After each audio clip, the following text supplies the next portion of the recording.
Kasaragod sitting സീറ്റുകളിൽ ഉൾപ്പെടെ കടുത്ത മത്സരമെന്ന് CPIM ജില്ലാ നേതൃത്വം. തൃക്കരിപ്പൂരിൽ 4900 വോട്ടിന്റെ ഭൂരിപക്ഷമെന്നാണ് മണ്ഡലം കമ്മിറ്റിയുടെ കണക്ക്. ഉദുമയിൽ 1500 വോട്ടിന് പിന്നിൽ പോകുമെന്നാണ് വിലയിരുത്തൽ. ഉറച്ച വോട്ടുകളുടെ കണക്കാണ് മണ്ഡലം കമ്മിറ്റികൾ ജില്ലാ കമ്മിറ്റിക്ക് നൽകിയത്. പ്രദീപ് നാരായണനുണ്ട് കാസർഗോഡ് നിന്ന്. പ്രദീപ്, ഇത്തരത്തിൽ ഉദുമയിൽ 1500 വോട്ടിന് പിന്നിൽ പോകുമെന്നുള്ള ഒരു സാഹചര്യത്തിലാണോ പാർട്ടി അത്തരത്തിലൊരു കണക്കൂട്ടലിലാണോ എത്തിയിരിക്കുന്നത്? അമൽ, അതായത് ഈ കണക്ക് പറയുമ്പോൾ കഴിഞ്ഞ 2 ലോക്സഭാ തെരഞ്ഞെടുപ്പുകളിൽ നമ്മൾ CPM ജില്ലാ കമ്മിറ്റിക്ക് മണ്ഡലം കമ്മിറ്റികൾ നൽകിയ കണക്ക് എന്ന് പറയുന്നത് ഉറച്ച വോട്ടുകളൊപ്പം നമുക്ക് ലഭിക്കുമെന്ന് പ്രതീക്ഷിക്കുന്ന വോട്ടുകൾ എന്ന തരത്തിലായിരുന്നു അവർ കണക്ക് നൽകിയത്.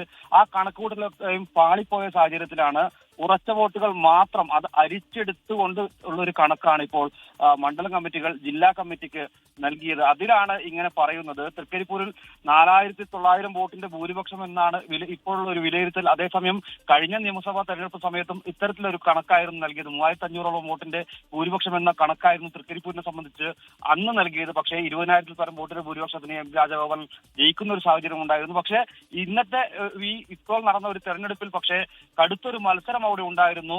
സന്ദീപ് വാര്യർ UDF സ്ഥാനാർത്ഥിയായി വന്നതോടുകൂടി വലിയൊരു പോരാട്ടത്തിന് തൃക്കരിപ്പൂർ മണ്ഡലം സാക്ഷ്യം വഹിച്ചു എന്നതിൽ സംശയമൊന്നുമില്ല. പക്ഷെ അപ്പോഴും 4900 വോട്ടിന്റെ ഭൂരിപക്ഷം മാത്രമേ CPM മണ്ഡലം കമ്മിറ്റി ഈ തെരഞ്ഞെടുപ്പിൽ കാണുന്നു എന്നുള്ളത് ശ്രദ്ധേയമായ ഒരു കാര്യമാണ്. അതുപോലെ തന്നെ തൃക്കരിപ്പൂരിൽ ഒരു ന്യൂനപക്ഷ ഏകീകരണം ഉണ്ടായെന്ന ഒരു വിലയിരുത്തൽ കൂടി മണ്ഡലം കമ്മിറ്റി നടത്തുന്നുണ്ട്. നമ്മൾ തെരഞ്ഞെടുപ്പ് ദിവസം തന്നെ കണ്ടതാണ്. ന്യൂനപക്ഷ മേഖലയിലാകെ മുസ്ലിം സമുദായത്തിൽപ്പെട്ട സ്ത്രീകൾ രാവിലെ തന്നെ വന്ന് ബൂത്തിലെത്തി വോട്ട് രേഖപ്പെടുത്തുന്ന ഒരു സാഹചര്യം തൃക്കരിപ്പൂരിലൊക്കെയും അത് അസാധാരണമായിരുന്നു. ഒരുപക്ഷെ വൈകുന്നേരങ്ങളിലൊക്കെ ഇങ്ങനെ കൂട്ടമായി വന്ന് വോട്ട് ചെയ്യുന്ന ഒരു കാഴ്ച നമ്മൾ കണ്ടിരുന്നെങ്കിൽ ഇത്തവണ രാവിലെ മുതൽ തന്നെ പോളിംഗ് ബൂത്തിൽ സ്ത്രീകളുടെ വലിയ നീണ്ട നിര കണ്ടിരുന്നു. അത് ഒരുപക്ഷെ തൃക്കരിപ്പൂരിൽ പ്രതിഫലിക്കുമെന്ന ഒരു കണക്കൂട്ടൽ തന്നെയാണ് മണ്ഡലം നേതൃത്വമുള്ളത്. പുതുമയിൽ 1500 വോട്ടിന് പിന്നിൽ എന്നാണ് ഇപ്പോൾ മണ്ഡലം കമ്മിറ്റി വിലയിരുത്തിയിട്ടുള്ളത്. കഴിഞ്ഞ തവണ 500 വോട്ടിന് പിന്നിൽ എന്നായിരുന്നു വിലയിരുത്തലുണ്ടായത്. പക്ഷേ CH കുഞ്ഞമ്പു 13,000-ലേറെ വോട്ടുകൾക്ക് വിജയിക്കുന്ന ഒരു സാഹചര്യവും ഉണ്ടായിരുന്നു. കാസർഗോഡാണ് ഏറ്റവും ശ്രദ്ധേയമായ ഒരു കാര്യം. LDF-ന് നിയമസഭാ തെരഞ്ഞെടുപ്പ് ചരിത്രം എടുത്തു കഴിഞ്ഞാൽ കാസർഗോഡ് മണ്ഡലത്തിൽ ലഭിച്ച ഏറ്റവും വലിയ വോട്ടായിരുന്നു കഴിഞ്ഞ നിയമസഭാ തെരഞ്ഞെടുപ്പിൽ INL സ്ഥാനാർത്ഥിയായ MA ലത്തീഫിന് ലഭിച്ച 28,000 വോട്ട് എന്നത്.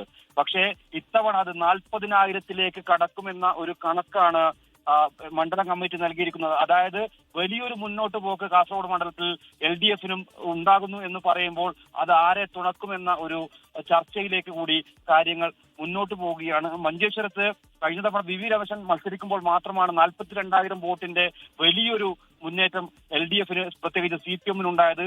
ആ വോട്ട് നിലനിർത്താനാകുമെന്ന ഒരു പ്രതീക്ഷ കൂടി മണ്ഡലം കമ്മിറ്റി ഇപ്പോൾ പങ്കുവെക്കുന്നുണ്ട്.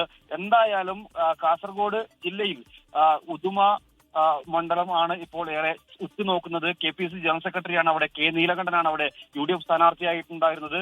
നമ്മൾ പൊതുവിൽ കാണുമ്പോൾ വലിയ കടുത്ത മത്സരം എന്ന ഒരു പ്രതീതി ഉണ്ടായിരുന്നില്ല എങ്കിൽ പോലും പക്ഷേ CPM-ന്റെ കണക്ക് നോക്കുമ്പോൾ CPM-നകത്തും വലിയ ആശങ്ക ഉണ്ട് എന്ന് വേണം മനസ്സിലാക്കാൻ. അമൽ, ശരി പ്രദീപ്, എന്തായാലും ബൂത്ത് തല അടിസ്ഥാനത്തിലുള്ള പോൾ ചെയ്ത വോട്ടുകളുടെ അടിസ്ഥാനത്തിലാണ് CPIM അതത് നിയമസഭാ മണ്ഡലങ്ങളിൽ അവരുടെ കണക്കുകൾ ക്രോഡീകരിക്കുക. ആ അടിസ്ഥാനത്തിൽ നോക്കുമ്പോൾ കാസർഗോഡ് സിറ്റിംഗ് സീറ്റുകളിൽ ഉൾപ്പെടെ കടുത്ത മത്സരമെന്നാണ് ഇത്തവണ CPIM ജില്ലാ നേതൃത്വം വിലയിരുത്തിയിരുന്നത്. പാർട്ടിയുടെ ഉറച്ച കോട്ടയെന്ന് പറയപ്പെടുന്ന തൃക്കരിപ്പൂരിൽ പോലും 4900 വോട്ടിന്റെ ഭൂരിപക്ഷം മാത്രമാണ് CPIM കണക്കുകൂട്ടിയിരിക്കുന്നു. ഉദുമയിലാവട്ടെ 1500 വോട്ടിന് പിന്നിൽ പോകുമെന്നാണ് വിലയിരുത്തൽ. പ്രദീപ് നാരായണനാണ് കാസർഗോഡ് നിന്ന് വിവരങ്ങൾ നൽകിയത്.